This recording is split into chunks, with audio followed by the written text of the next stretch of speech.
This is Ariel Violet ASMR. Today we're going to read some comments and it's going to be really, really relaxing.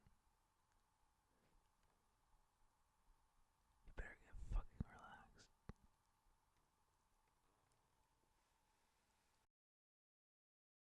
Colby Gardner writes on, I believe, it's okay to be uncertain about your gender. That was the name of the video. I know this is an older video, but I needed to hear this so much today. I'm AFAB and have previously identified as a girl/woman and not really questioned anything until about 2 years ago when I began questioning my sexuality. I currently ID as non-binary. More recently, I've begun to experience dysphoria and it's led me to question the legitimacy of my gender. Why did I not feel dysphoric before? Did I feel dysphoric before and just not know what the feelings were? I can vaguely recall feeling upset/confused during puberty. I spent so much time being confused or doubtful about my gender, especially since I can feel girlish or boyish at times, which leads to maybe I'm just a cis girl or maybe I'm just actually a trans boy rather than non-binary. But hearing this has made me feel a little bit more content to just leave it alone and just go along with whatever feels right to me at the time. Maybe one day I'll have it all worked out, maybe not, but either way, that's okay. So thank you. Oh, I'm glad I could help you with that. I mean, and just to clarify with people, I definitely have my own uncertainties about my gender sometimes, and I don't, and I frequently doubt myself. I frequently question myself, and that's okay. I mean, because like that's the whole thing about gender labels is they're constrictive inherently, and no term is going to, you know, say you're a boy and you're comfortable being identified as a boy. That still doesn't reflect everything about you. Same thing if you're a girl, a girl isn't everything you are. Same thing with being non-binary. I actually wrote a comment in reply. I'm glad my video helped you feel more okay with your uncertainty about your gender. Don't worry, a lot of people feel doubts about their gender, including myself and many other transgender and non-binary people. Sometimes doubts about gender can have to do with the limited normative narratives about transgender experiences that tend to get more attention. A lot of people tend to suggest that all transgender people have felt they were not the gender they were assigned at birth since they were children, and that they never doubted their true gender. But the truth is some trans people don't realize they are trans until later in life and didn't necessarily have gender dysphoria when they were younger. This does not mean they are less trans.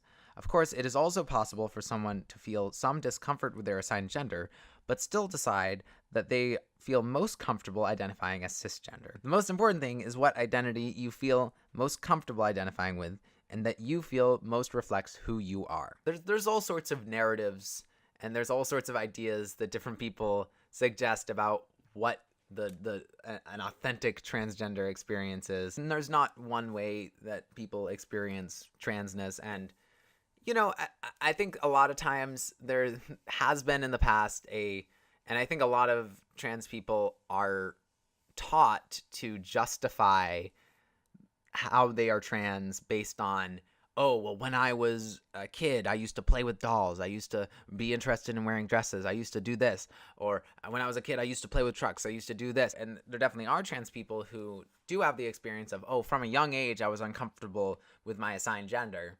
But that's not everybody. My general attitude towards it is like, who gives a shit what I was interested in as a kid? Who gives a shit what my behavior was like as a kid? Why should I be like perpetually defined by who I was as a kid? Courtney's Aunt Sarah writes, so do you identify as a man or woman? Because you said you use she as one of your pronouns. So in simpler terms, be a trans effeminate gay man. And I wrote, I do not identify as a woman or a man. I identify as a gender other than female or male. And I would not simplify my gender identity as being an effeminate gay man. My gender identity has nothing to do with my sexuality, and I do not identify as a man. I see myself as neither female nor male, although I do suppose I identify more with femininity than masculinity. And Courtney's Aunt Sarah writes, thank you so much for your non-attacking answer. You're very welcome. I generally try not to attack people in my answer. And I did not assume that you just were asking a question, and some people might object to the wording. We're all just trying to figure out things and figure out how to respect each other, I think. except for people who are jerks, which you do not seem like a jerk. You seem like an open-minded person. Thank you so much for your non-attacking answer. In my opinion, it is important for people to ask questions to try to understand the completely unknown. Thank you. How does this type of identity work in public? Sorry to ask this, but the bathroom issue or strangers addressing you as he or she when that person wouldn't have the faintest idea how you prefer to be addressed? That is a very good question. I always think it's important not to quickly assume another person has bad intentions when they're interacting with people online. I figured you were just curious about the subject and wanted to learn more. There's absolutely nothing wrong with that. It's actually very hard making it work in public, and it certainly varies with different trans people. You are certainly correct that most strangers don't know how to respond to someone who has a gender identity / gender presentation that differs from the norm. How people respond to me differs from person to person, and it also depends how I'm presenting myself at that particular time. Sometimes if I present in a way that doesn't look too different from how many cisgender males might present themselves, they will just assume I am male and use he, him, his pronouns. Sometimes when I present in a way that is more feminine though, the pronouns they use can vary.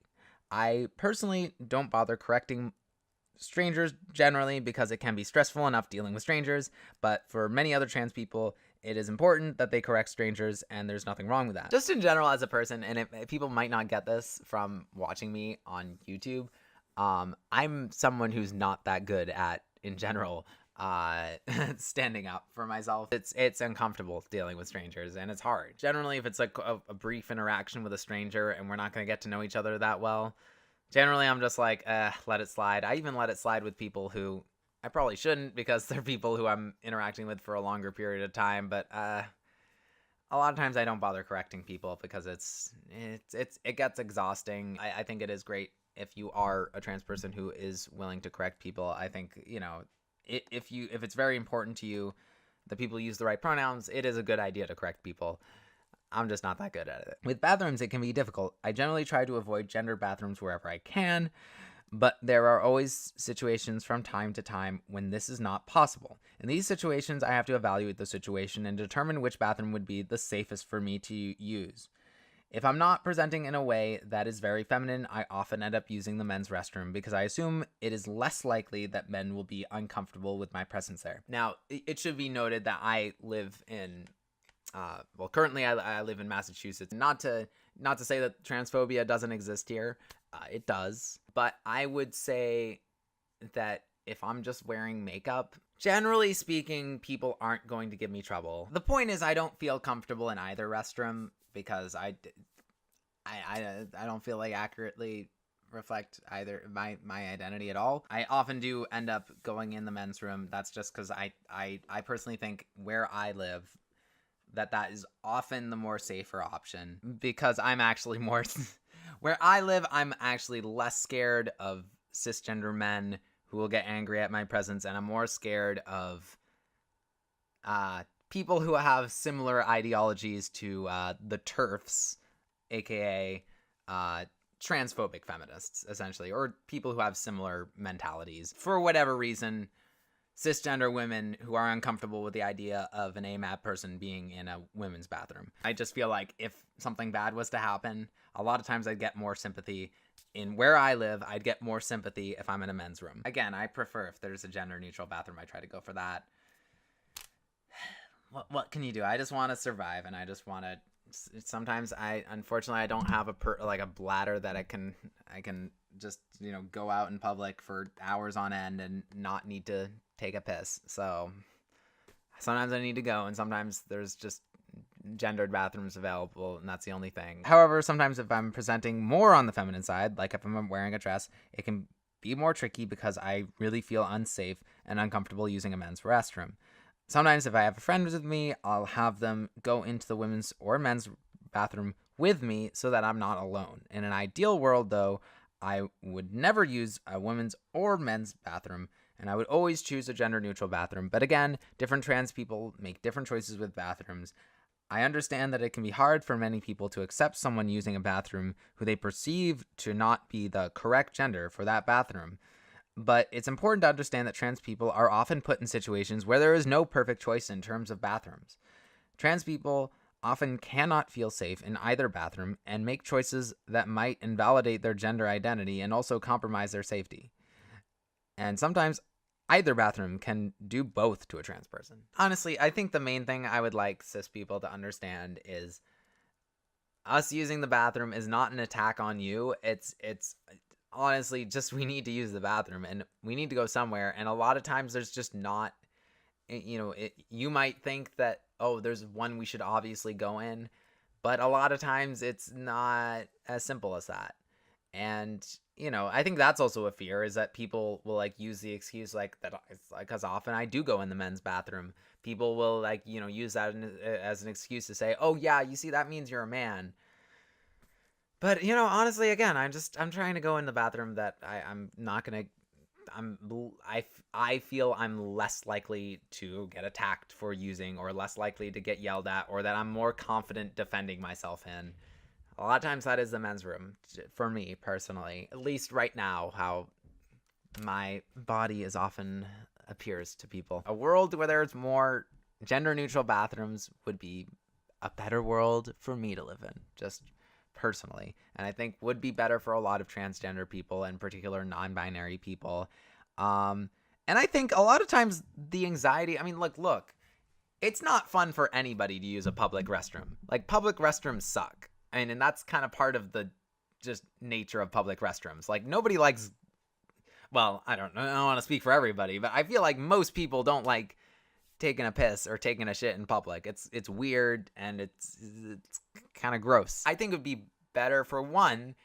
I feel like people would be more comfortable, and they would be have less of this anxiety about it, about going to the bathroom, and feel less threatened by certain people who are in the bathroom who they don't fit into these like easy molds of man and woman that society dictates.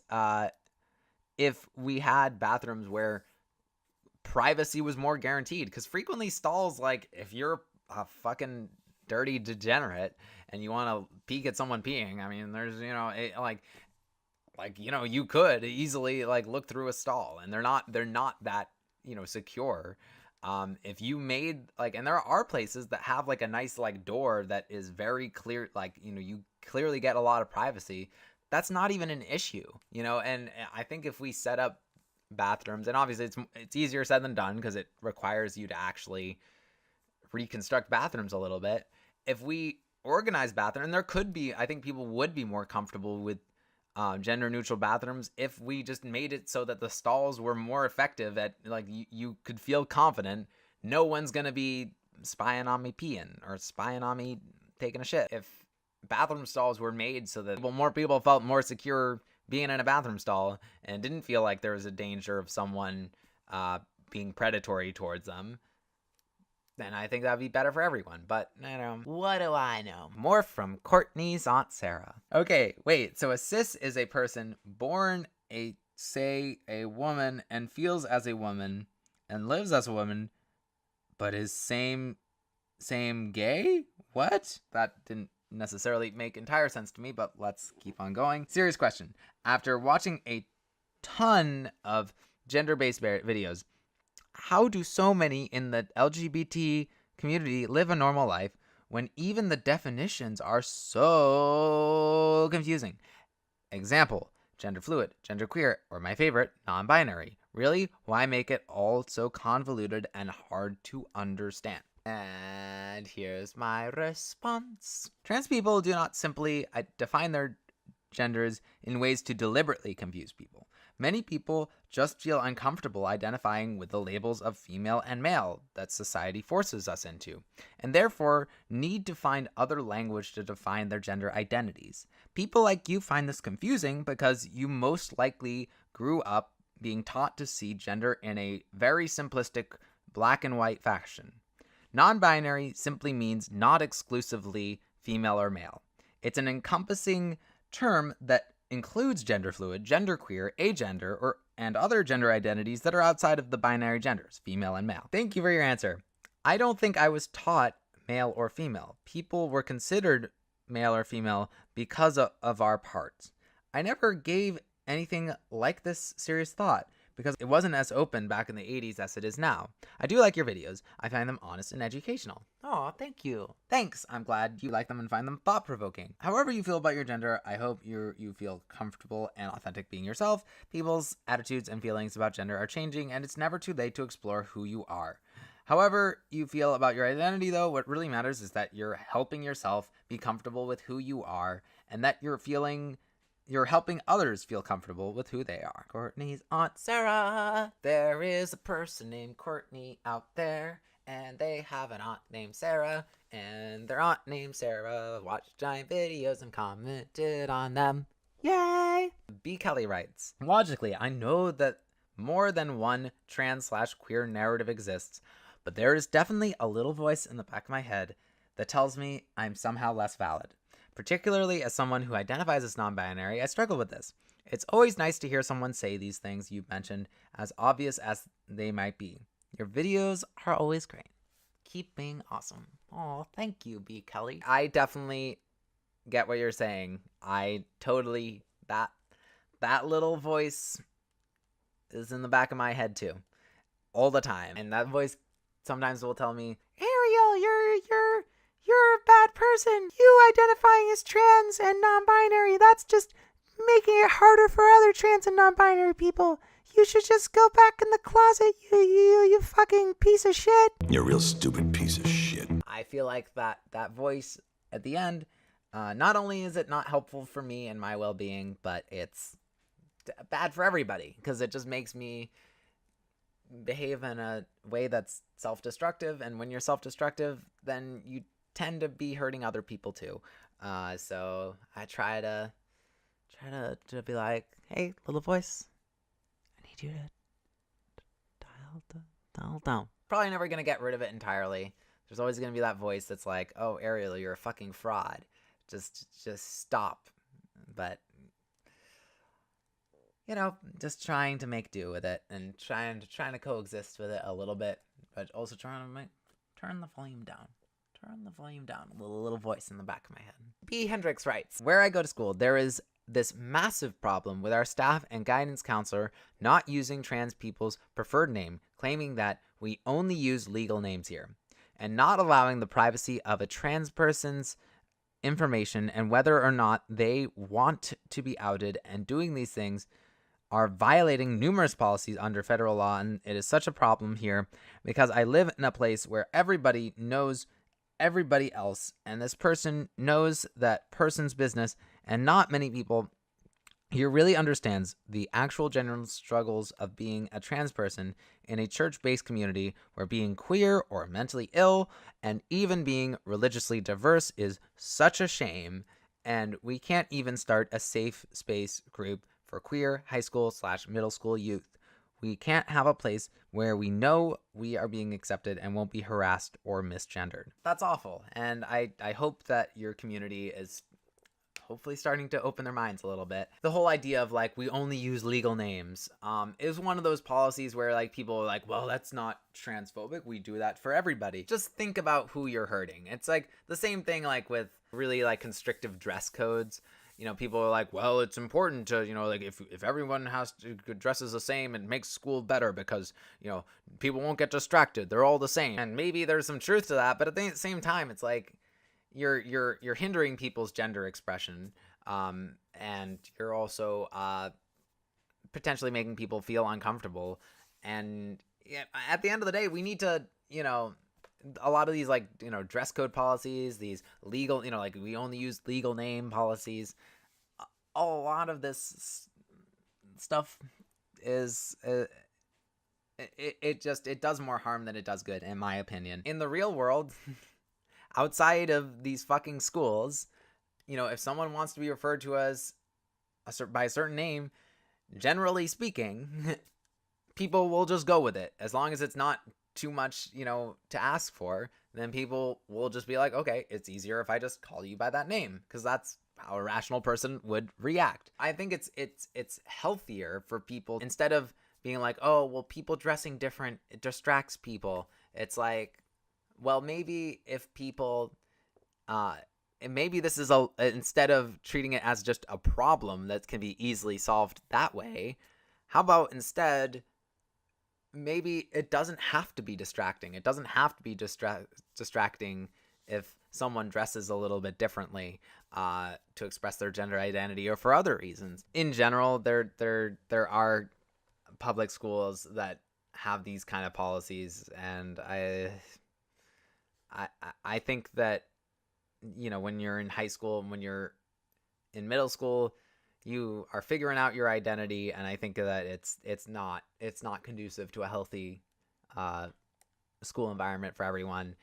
Making people go by legal names. I mean, honestly, again, whatever reason, especially if they're transgender, but like just in general, like if someone is more used to being referred to as a certain name, as a nickname or whatever, if that's basically their name, if like someone's legal name is technically Jennifer, but they always go by Jenny, it's kind of like, well, you know, they're going to be more comfortable if you're referring to them as Jenny. A lot of these places, they don't like think of their students as developing human beings. They think of them as just, you know, as a product that they're shipping off to colleges. And I don't think that's a healthy way to think about it. I think you need to understand that these are people who have different needs. Just a quick note from video editor Ariel. B. Hendricks left this comment during the Obama administration, and the federal policies they referenced were most likely the administration's guidelines for schools to include protections for transgender students as part of their Title IX policies against gender discrimination. These guidelines included schools honoring transgender students' preferred names and pronouns, protecting their privacy by not revealing their legal sex, and allowing them to use gender-specific facilities, like bathrooms or locker rooms, that corresponded with their gender identity. While these federal guidelines could not legally force schools to implement these policies, they did make schools who did not comply more vulnerable to the loss of federal aid as well as lawsuits from transgender students the schools discriminated against. Unfortunately, the Trump administration has rescinded these guidelines, meaning that in the United States today, what protections you receive as a transgender student largely depends on the laws of your state and local government. I've included a few sources in the description if you want to learn more about this topic. Person by the name of Matt Cook writes, I'd like to hear your thoughts on my viewpoint. I'm what you would call a cisgender male. I disagree with the entire concept of gender. I think there are two separate components, biological sex and personality. I won't assume I know how you identify yourself, but as far as I'm concerned, those two factors are all that matter regarding this issue. I mean, we all have organs that make us one of two main groups, and a handful of outliers and biological oddities, not to say that in an offensive way, and we all have our own personality traits. I think it's flawed ideology altogether to try and categorize the way people act and associate it with male or female or whatever categories or subdivisions that individuals see themselves as. TLDR, I think that biological sex and personality matter. Gender is an idea that tries to categorize something far too complex to organize. Also, I give you props for being open to discussion. Most people on either side of the debate seem to think their opinion is the be-all and end-all and close themselves to opposing beliefs. Cheers. I know that a lot of people right off the bat would probably have a adverse reaction to this. Here's what I will say, is I do think you have to be very careful. And I think that what's tricky is that transgender people, in particular non-binary people, often find ourselves caught in a position where in order to justify our identity, we kind of have to use gender stereotypes. Like, I have to be like, well, I like to wear makeup. I like to wear dresses. And that means I'm kind of not really a male. And it's like, well, that doesn't necessarily mean I'm not just those things are not something that's inherently female or inherently not male at all. You can be a male and you can enjoy wearing makeup and you can still be a male. You can be a male and like wearing a dress and you can still be a man. That's the tricky thing about this all these gender questions, and different people understand their identities in different ways. So I do kind of understand what this person's getting at? Well, let's see how I replied to this person. I think that in an ideal world, the idea of gender would not exist. However, the social construct of gender, unfortunately, is very real. The fact that from a young age, people are told how they should act, who they should be attracted to, what they should wear, what pronouns they should be referred to by, etc., simply based on their genitals, is how the social construct of gender affects everyone. Transgender people do not fit into the idea of gender that society places on them based on what gender they are assigned, and therefore identify as another gender to feel more comfortable with who they are. I agree with you that gender cannot be categorized or defined easily because it is not, quote, real in the way that physical differences are real. By the way, that's not me saying that gender isn't real or that genders aren't real. That's just me saying it's real in a different sense. It's real in the world of ideas, which are real. Ideas are real, but it's very different than a biological phenomenon. I agree with you that gender cannot be categorized or defined easily because it is not real in the way that physical differences are real. Gender should not be about categorizing and organizing people into different groups, but rather respecting how a person feels comfortable identifying. But yes, I totally agree that people should not identify personality traits as male or female.